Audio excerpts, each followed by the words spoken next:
text this morning from Luke chapter 1:58. Luke 1:58. So the title of today's message is what happens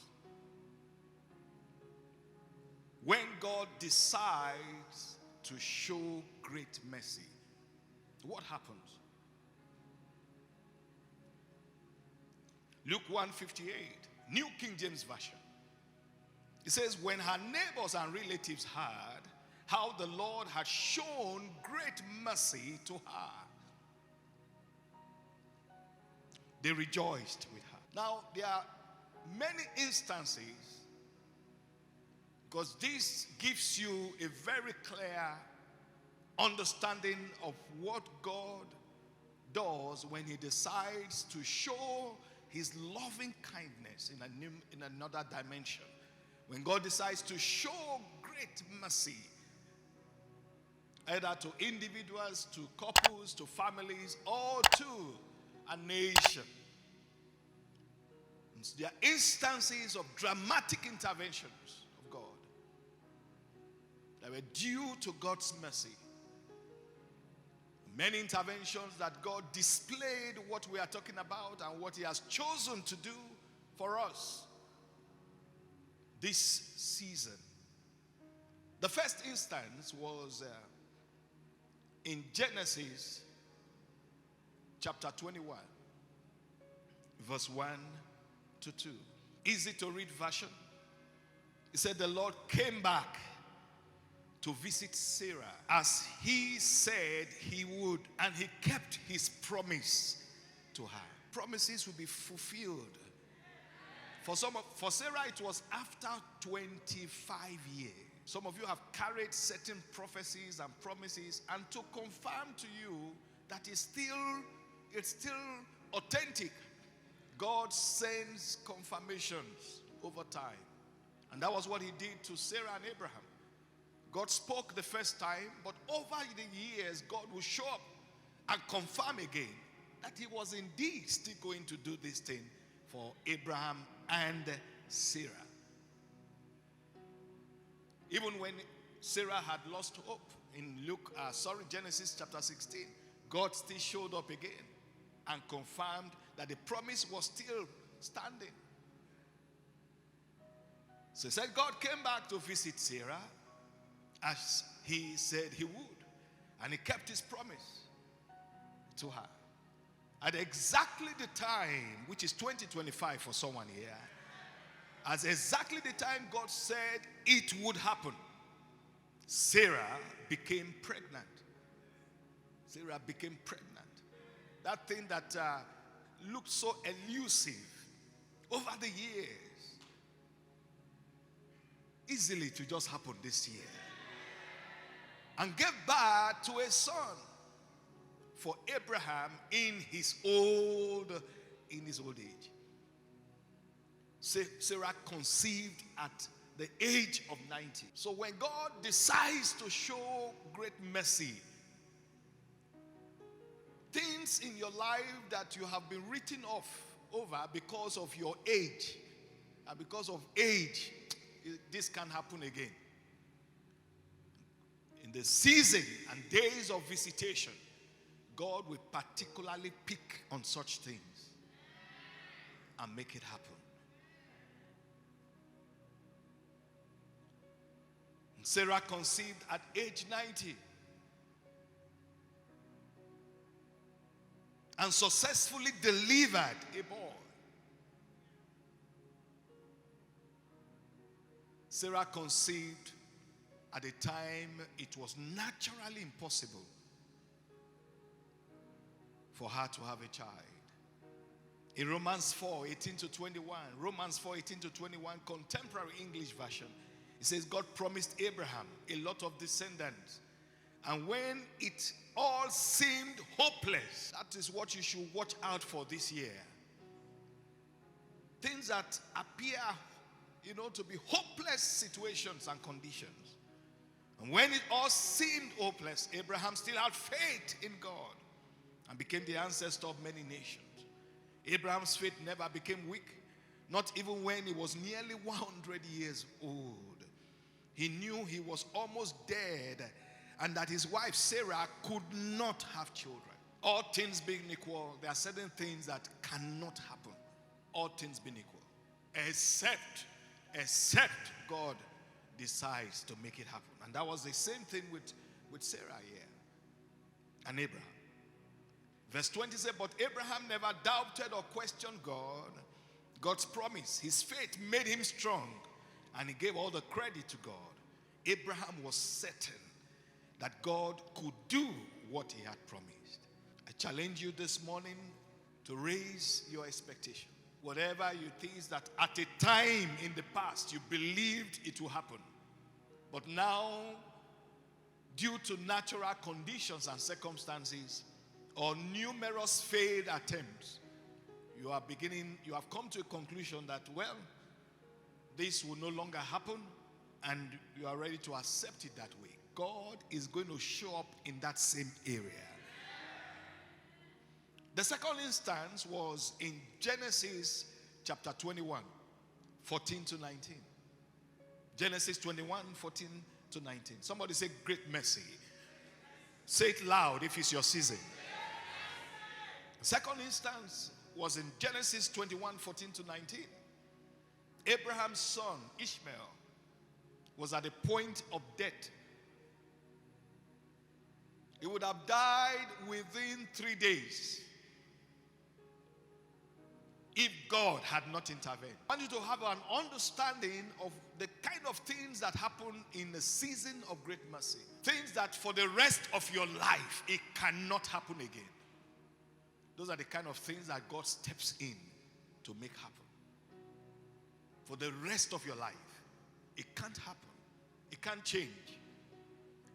Those are the kind of situations that God will pick and turn around in the season of God's visitation in demonstration of his great mercy. He was at a point of death, but God delivered him.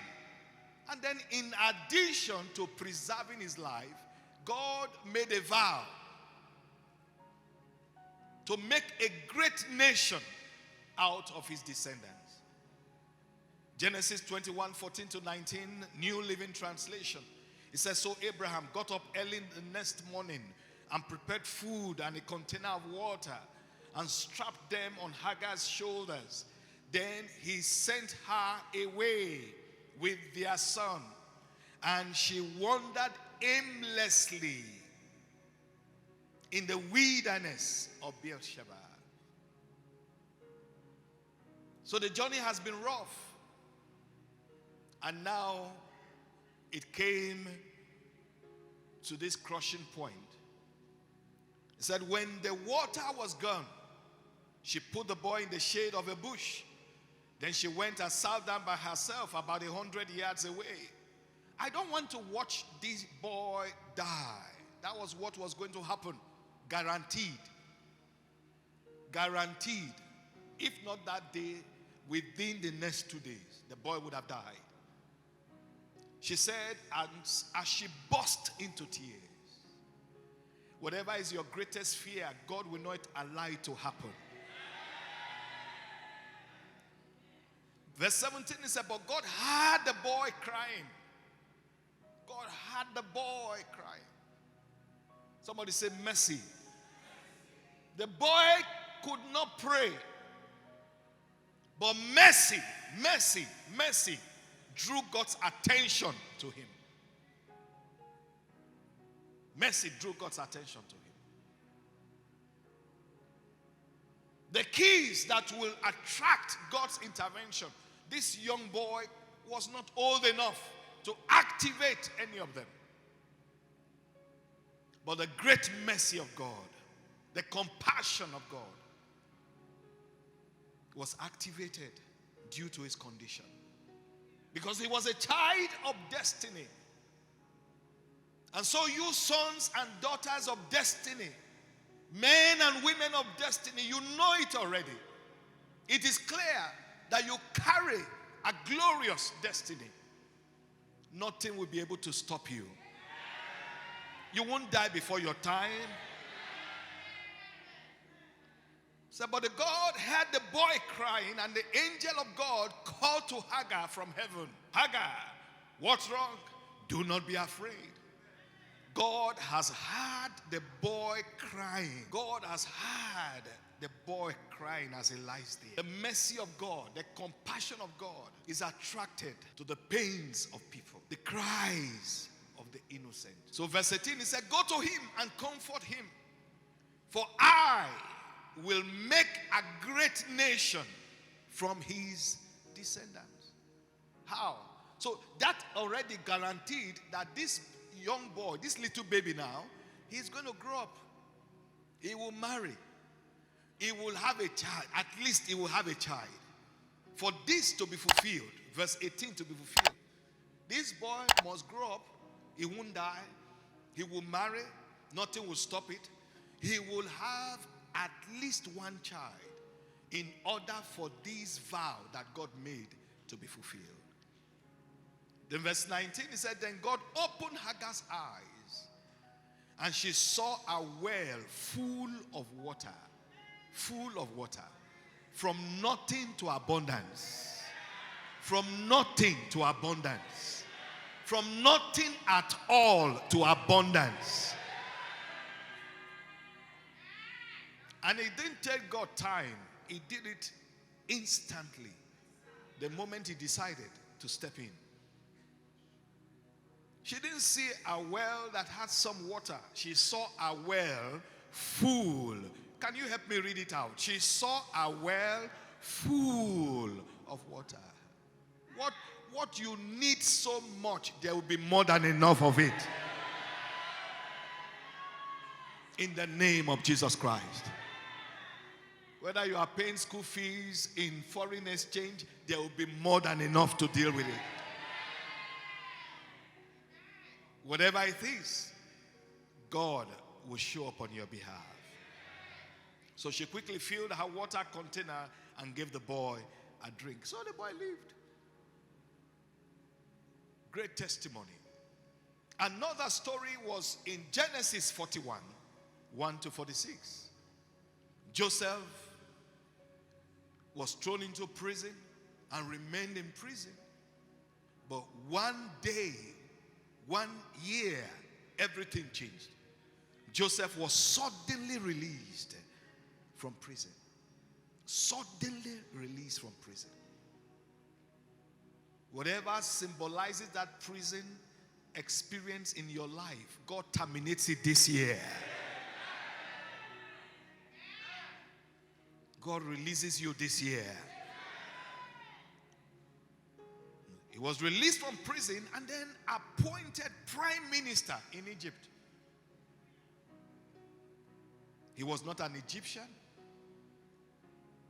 And suddenly Pharaoh just created a new position and made that position the highest, the most powerful, the most influential position after his office as king of Egypt. You are going to see people use their power, use their influence, use their authority to do you and your family a great favor this year. Someone is going to approve something for you this year. And that singular act will make a lot of difference. In the name of Jesus Christ. You know, Joseph was not qualified. He was not qualified for it by normal conditions. He was only 30 years old. Only 30 years old. He had done well in his own little journey so far. In his father's house, to Potiphar's house, even in prison. Whatever they told him to do, he was coordinating well. But he had never managed, such an important project. Not even on a provincial level, talk less of a national level. He had not managed a national program like that before. He didn't lobby anybody. He didn't lobby anybody. No interview. No interview. No presentation of credentials. He was just given the job. And not an ordinary job. A job that was an appointment that was so good that it turned around the entire fortunes of his entire family. To the extent that they all relocated. They all relocated. They all relocated. Because of the appointment given to one son. One son. Another instance of, so the more you look at these cases, it becomes clearer to you. It becomes very clear. In 2 Kings chapter 4 verse 1 to 7. 2 Kings chapter 4 verse 1 to 7. The widow of the prophet was delivered from a financial problem. Big financial problem. And also received an instant financial empowerment. She was about to lose her 2 children to creditors. But God miraculously canceled her debt. And the Lord then empowered her with funds to start afresh. Funds to start business afresh. The Lord empowered her. Elisha, you are familiar with that story? Elisha asked her, what do you have in your house? She said, I have nothing but just one small bottle of oil. That's enough. It's not about what you have. It's about anything that God can use to generate your miracle. And so he gave her prophetic instructions. He said, go and begin to pour that little oil.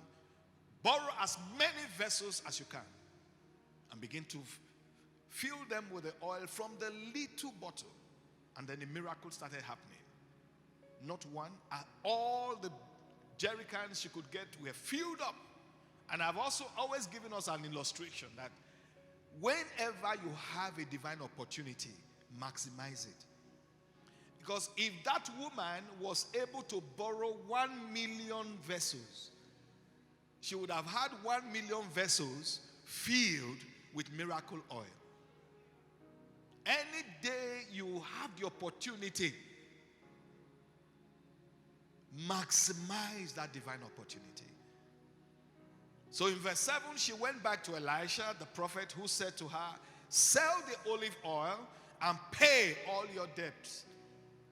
Something will happen soon.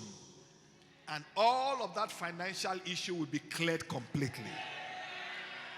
It will be cleared completely. It will be cleared completely. And my spirit is still mentioning that there is a man in particular that God is speaking about. Whoever is that man, mercy has found you out this morning. So sell the olive oil and pay all your debts. And there will be enough money enough money left over for you and your sons to live on. Enough money. By the time God does what he has planned to do. Another instance of God's demonstration of great mercy was in 2 Kings chapter 13, verse 20 to 21. 2 Kings 13, 20 to 21. A man that had died already, definitely some days earlier, and he was now finally about to be buried. And the men who carried his corpse suddenly saw some Syrian warriors coming, and out of fear, in order for them not to also lose their lives, out of fear, they threw the corpse of this dead man into the nearest tomb. By providence, that tomb happened to be the tomb of the prophet Elisha. Now, please take note of this. This is where you understand the place of mercy.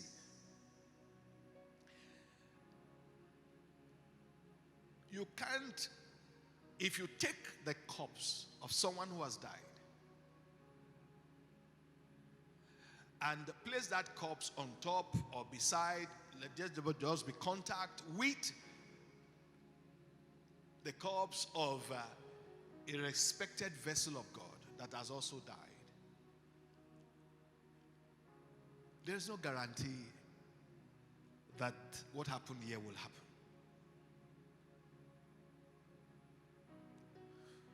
That is where the mercy of God. So this one is not about you. It's not about the step at the end of the day you even took.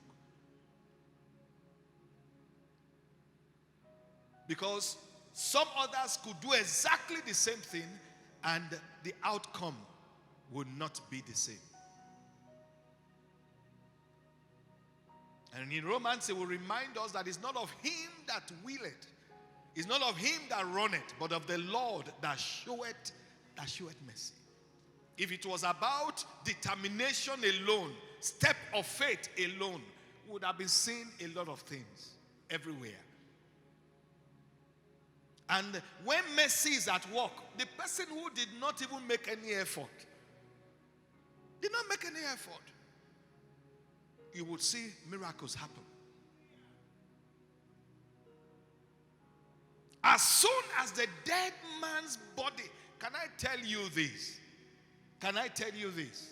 Do you know that God could have performed this miracle not because of this man? Not because of this man. God could have performed this miracle because of the wife of this man. God could have performed this miracle because of the children of this man. I'm telling you from other many cases where God has intervened. And you will see that for the sake of someone, the person that God really wanted to show mercy to is different from the person that actually received the miracle. Something was going to happen to some woman, and the child dies. For the sake of that woman, because of that woman, God will revive that child. I'm telling you a divine principle. And to confirm this, you see it happen in Luke chapter 7. As Jesus was entering the village of Nain, a widow was coming out there. What happened? Her only son, she was already a widow, and the only son of consolation she was left with died. It was so devastating that you will read in that narrative that the entire village came out to mourn with her, to show you how painful it was. Everybody sympathized with her. And this woman did not ask Jesus. That shows you the place of mercy. The place of mercy. Can I tell someone this? This year, starting from this month, show mercy to someone. There are some things you can do and it will amount to a miracle for someone. Are we following here? It will amount to a miracle. It will amount to a miracle. So God, you can single-handedly, this great mercy we are talking about, allow God to use you to do it for at least one person. One person. You can bail out one person. You can cancel the debt of one person. I'm telling you this morning, for your own breakthrough to happen, sow a seed that will bring out tears of joy from at least one person. From at least one person. 10,000 naira is a miracle for someone. 50,000 is a miracle for someone. 100,000 is a miracle for someone. So let God use you. Yes, let God use you. This thing we are talking about, let it start January. Let it start January. And God can use you to make it happen for one person. Make it happen for your church. Make it happen for one person. And God will raise up someone, some people, to make your own happen. The next instance is in Job. Job chapter 1, Job chapter 2, and Job 42. Job lost all his children, all his great wealth within 9 months. But God intervened. God showed him great mercy. Restored back to him everything he lost. Everything he lost. Even more, and then gave him more than what he lost. More than what he lost. The next instance is in Daniel chapter 2, verse 1 to 19. Daniel 2, 1 to 19. Daniel and his 3 Hebrew friends, Meshach, Shadrach, and Abednego, would have faced the king's death penalty. The king had a dream. He knew there was a message, and he couldn't even remember the dream. So he told all the officers in his palace to tell him his dream and interpret, and they could not.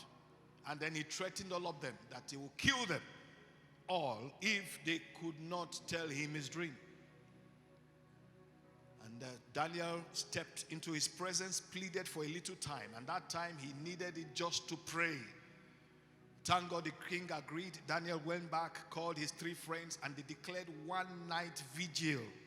One night vigil. They prayed one night. Just one night. And this was even without fasting. But they prayed with all their heart. And all their prayer points were centered around God's mercy to reveal the king's dream. And God answered them that same day after they prayed. In the morning, God revealed everything to Daniel. And that was how not only the 4 of them, but all the other officers in the king's palace were spared from instant death. I pray that in this year of God's mercy, God will use you to deliver many people. And so, other instances in Daniel chapter 3, verse 1 to 30, the 3 Hebrew boys, Shadrach, Meshach, and Abednego, were condemned to instant death in the burning fiery furnace of fire, but God intervened and delivered them. Then in addition, that is why we call that one great mercy. In addition to this deliverance from instant death, the king promoted the 3 of them. Not a small promotion. Another instance was in Daniel chapter 6, 1 to 28. Daniel was thrown into the lion's den to be killed. But God intervened and changed the outcome. Then in Mark chapter 5, 25 to 34. Mark 5, 25 to 34. The woman with 12 years issue of blood was completely healed. Completely healed. 12 years. And I can tell you, mercy was a factor here. Because many others were also touching the robe of Jesus. At the same time, the woman touched his robe. And the same reason I gave us earlier, if someone was to attempt to do this same thing today, in some instances, a miracle could happen, but it's not guaranteed. That is the place of mercy. That's the place of mercy. So, that's why we have to be humble. Be humble when God gives you success. Because sometimes it's not necessarily because or absolutely because of what you did. Someone else will do exactly the same thing and will not get the same result. That's a place of grace. Sometimes it's a place of mercy. So we need to stay humble when God does some very spectacular things. It's not necessarily about your strategy or the things you did. That is good, but others would have done even more than what you did. People are watching to see success secrets, and they are ready to do it, but they don't always get the same outcomes, the same results. Sometimes the only reason they didn't get that same result was mercy, was grace, was favor. In Luke chapter 1, verse 1 to 58. We're closing up now. Luke 1, 1 to 58. God enabled Elizabeth to conceive and deliver a son at an age that was considered impossible. And that's why people said God had shown her great mercy. In Luke 1, 36 to 37. Luke 1, 36 to 37, the voice. An angel was speaking here to Mary. He said, it sounds impossible, but listen. You know your relative Elizabeth has been unable to bear children and is now far too old. This is an angel speaking. This is an angel speaking here to Mary. he said, has been unable to bear children and is now far too old to be a mother. So this is a fact. He said, yet, that's a God factor. Yet, that is a power of God's mercy and intervention. She has become pregnant. The God factor. As God willed it. Yes, in 3 months, she will have a son. So the impossible is possible with God. Can I tell you this? The great compassion that God needs to have in his heart towards you for that thing to happen, it's already activated. It's already activated. Now is the time for the manifestation of the effect of that great compassion.